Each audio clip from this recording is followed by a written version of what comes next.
is in the book of Job. Job, being one of the most thankful men in the Bible, they say that he was the most blameless man. He never turned from God, no matter what. We're going to just read Job chapter 2, verse 10. It says that Job had it all.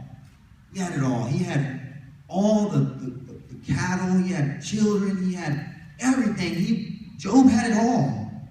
And Satan goes and he tests Job.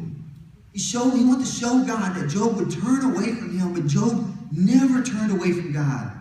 And Job lost it all. He lost all his riches. He lost all his family. He lost everything. He almost lost his life.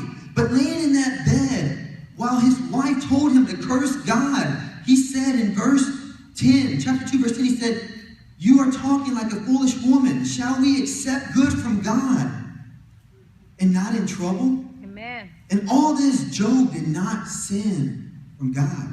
Amen. You know, I love this story about Job because being blessed, being thankful is not having it all.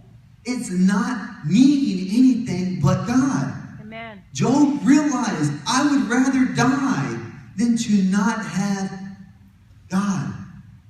He said, I will lose it all, but I will not turn from the Lord that gave it all to me.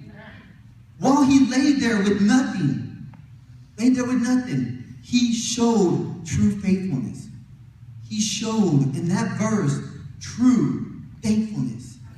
And God restores to him everything he has and even more. So maybe you might say to yourself, hey, man, 10 years ago, man, I had it all. 10 years ago, man, I was doing great. I had money, I had cars, I had a house. I was doing great, but then you know what happened? I lost it all. Everything was taken from me, and I kind of turned away from God at that moment. I kind of drew away. I felt like I was up here, and now I'm down here, and maybe you might be telling yourself that today, but you know what? Good news.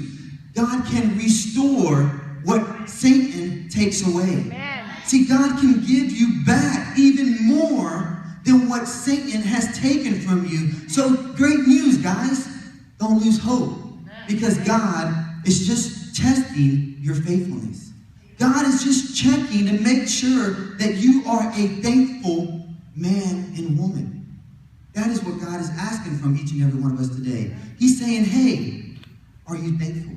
Amen. And I know that a lot of people in here are very thankful because I witnessed it a few minutes ago. I witnessed not only did I witness the words, but I witnessed the tears.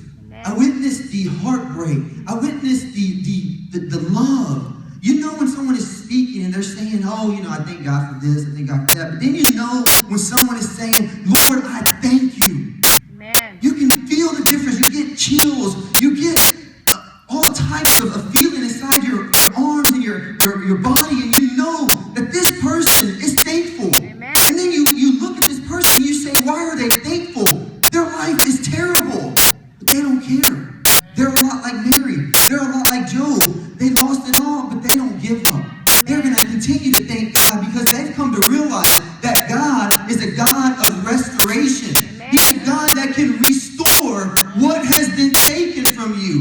He's a God that has not shown you defeat. Amen. He's a God that shows us every day that he's going to overcome every obstacle. Amen. Let's give God a big round of applause today. The 10 men that had leprosy.